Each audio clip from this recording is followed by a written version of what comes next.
শ্রী শ্রী ঠাকুর এতকাল কোনো দিনই বায়ু পরিবর্তনের কথায় সম্মতি দেননি। এবার তিনি সেই প্রয়োজন বোধ করলেন। কয়েকদিন কেটে গেল। সুশীলচন্দ্র বসু, বীরেন্দ্রলাল মিত্র, রাজেন্দ্রনাথ মজুমদার, প্রকাশচন্দ্র বসু শ্রী শ্রী ঠাকুরের নির্দেশে বেরিয়ে পড়লেন বায়ু পরিবর্তনের স্থান পরিবর্তন করতে আর বাড়ি ভাড়া করতে। ইতিমধ্যে চারিদিকে প্রচার হয়ে গেল শ্রী শ্রী ঠাকুরের প্রবাস যাত্রার কথা। আশ্রমিকদের মন কেমন বিষণ্ণ হয়ে উঠল। স্থানীয় হিন্দু মুসলমানরাও ছুটে এলো জানতে কথাটা ঠিক কিনা। শ্রী শ্রী ঠাকুর তাদের স্নেহল কণ্ঠে সব বোঝালেন। শুনে তারা আর শ্রী শ্রী ঠাকুরকে বাধা দিতে পারলেন না। ভাদ্র মাসের মাঝামাঝি, ইংরেজি 1946 সন, শ্রী শ্রী ঠাকুর প্রস্তুত হলেন বিদেশ যাত্রার জন্য। কোথায় যে তিনি যাবেন প্রথমে কেউ বুঝতে পারল না, কেননা ইতিমধ্যে খুলনা শহরে একটা বাড়ি ভাড়া হয়ে গেছে।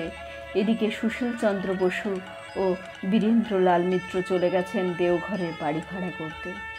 রাজেন্দ্রনাথ মজুমদার ও প্রকাশচন্দ্র বসু গেছেন কলকাতায় গাড়ি রিজার্ভ করতে। তখন সকলে বুঝতে পারলেন দেওঘরেই যাবেন শ্রী শ্রী ঠাকুর। আশ্রমিকদের মন ভেঙে পড়েছে। শ্রী শ্রী ঠাকুর চলে গেলে তাদের উপায় কি হবে? সেদিন 31শে অগাস্ট সন্ধ্যা হয়ে গেছে। রাজেন্দ্রনাথ ও প্রকাশচন্দ্র কলকাতা থেকে দেওঘরের গাড়ি রিজার্ভ করে ফিরে এলেন। সারা আশ্রম বিষণ্ণ বিদায়ের স্মৃতিতে ম্লান হয়ে উঠল। বৃষ্টি পড়ছে ঝুপঝাপ টুকটাক। গ্রামীণ প্রকৃতির মধ্যে জেগে উঠেছে একটা করুণ কান্না, প্রিয়কে হারাবার বিষণ্ণ বেদনা। যাত্রার লগ্ন ঠিক হয়ে গেল সঙ্গে সঙ্গে। চলল জিনিসপত্রর সমস্ত গোছগাছ করার পালা। সময় খুবই সংক্ষেপ, কাল রওনা হতে হবে। শ্রী শ্রী বড়মা এরই মধ্যে যা কিছু গুছিয়ে নিলেন।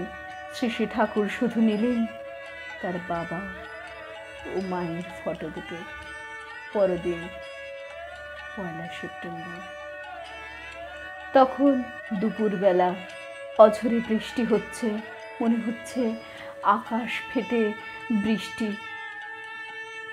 ফেটে পড়েছে বৃষ্টির জলে। সমস্ত পথ ঘাট পায়ে ভেসে গেছে। শ্রী শ্রী ঠাকুর এই দুর্যোগের মধ্যেই রওনা হলেন। মালপত্রও কিছু কিছু লোকজন ইতিমধ্যে চলে গেছে স্টেশনে। শ্রী শ্রী ঠাকুর বেরুলেন সকলের পরে, সকলকে বিদায় দিয়ে, অশ্রুজলে সকলকে ভাসিয়ে। এতদিনের ছন্দবদ্ধ সুখঘন জীবনের মাঝে এই বিচ্ছেদের সুর যেন খুবই মর্মান্তিক। শ্রী শ্রী ঠাকুরের মনও খুব ভারাক্রান্ত। কোটি টাকার বিষয়, সম্পত্তি, প্রতিষ্ঠান ছেড়ে যেতে তার কোনো বেদনা হচ্ছিল না। তার শুধু মনে ব্যথা মায়ের পবিত্র স্মৃতি তীর্থ ফেলে যেতে। মায়ের কত কি স্মৃতি এই গ্রামের আকাশে বাতাসে ধুলোর অণু পরমাণুর সঙ্গে জড়িয়ে আছে। আজ তা ছেড়ে যেতে হচ্ছে। ভাবতে গেলে সকলেরই কষ্ট হয়, কিন্তু তবুও যেতে হবে। সঙ্গে রইলেন তার ও কৃষ্ণপ্রসন্নের পরিবারবর্গ, প্রকাশচন্দ্র বসু, রাজেন্দ্রনাথ মজুমদার ও আরও অনেকে পরিবার সহ চললেন শ্রী শ্রী ঠাকুরের সঙ্গে। সকলের নাম এখানে উদ্ধৃত করা সম্ভব নয় বলে দিলাম না। একসঙ্গে প্রচুর লোক চললেন শ্রী শ্রী ঠাকুরের সঙ্গে। রিজার্ভ কামরা সব ভর্তি। প্রচুর মালপত্র। পরমারাধ্যা শ্রী শ্রী বড়মা ও তার সন্তানাদি সেই বগিতে। কোনোভাবে তারা একটু স্থান করে বসেছেন। সকলের মনে জমাট উৎকণ্ঠা শ্রী ঠাকুরের পেছনে। শ্রী ঠাকুরের স্টেশনে পৌঁছতে একটু বিলম্ব হয়েছিল। মাঝপথে গাড়ি জলের জন্য থেমেছিল। তিনি তাড়াতাড়ি প্রথম শ্রেণীর কামরায় উঠে পড়লেন। তার সঙ্গে রইলেন মাত্র জনা কয়েক লোক, আর বাকি সব রিজার্ভ কামরায় উঠলেন।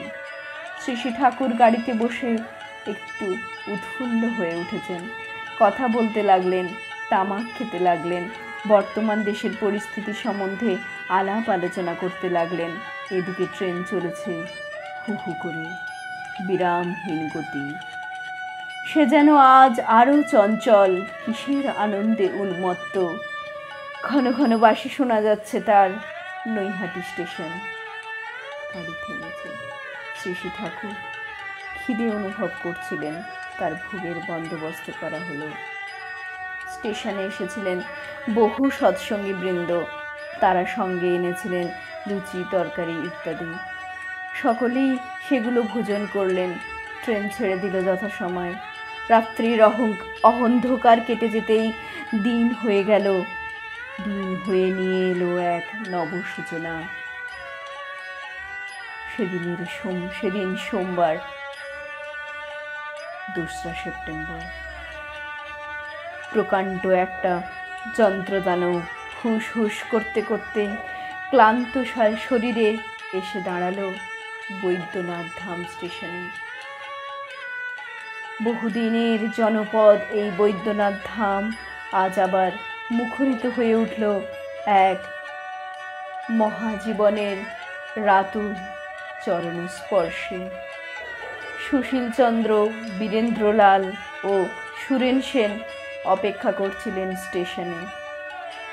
তারা নিয়ে এলেন শ্রী ঠাকুরকে রোহিণী রোডের বর্তমান রাজনারায়ণ বসু পথ দক্ষিণ পশ্চিম কোণে এক বাড়িতে, ভাড়া বাড়ি, বড়াল বাংলো। ক্লান্ত দেহে এসে দাঁড়ালেন দালানের সামনে।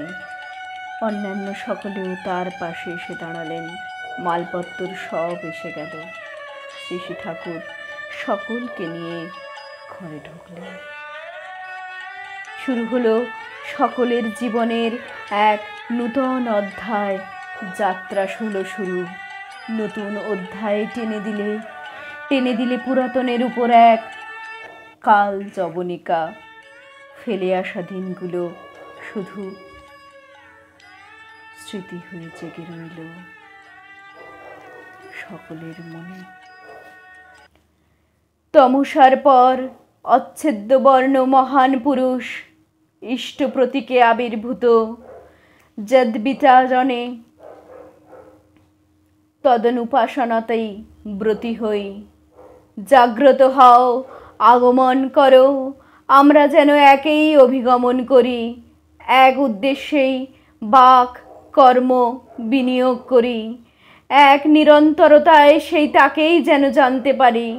শ্রদ্ধানুসৃত আপূর্যমান ইষ্টেক প্রাণনায় একই মন্ত্রে, একই মননে, সমষ্টি উৎসারণায়, বৈশিষ্ট্য পূরণী এক চেতনাভিমন্ত্রণে শিষ্ট হবি ও শ্রেষ্ঠ হবনায় সমান আকুতি ও সম্যক হৃদয়ে জীবন বর্ধনে ঋদ্ধিমান হই। স্বস্তি, স্বস্তি, স্বস্তি।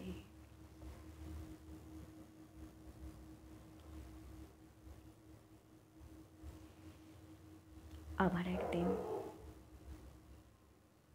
বড়াল বাংলো, পুরনো দেওঘরের কথা নিয়ে পাঠ করার ইচ্ছা নিয়ে আজ সমাপ্ত।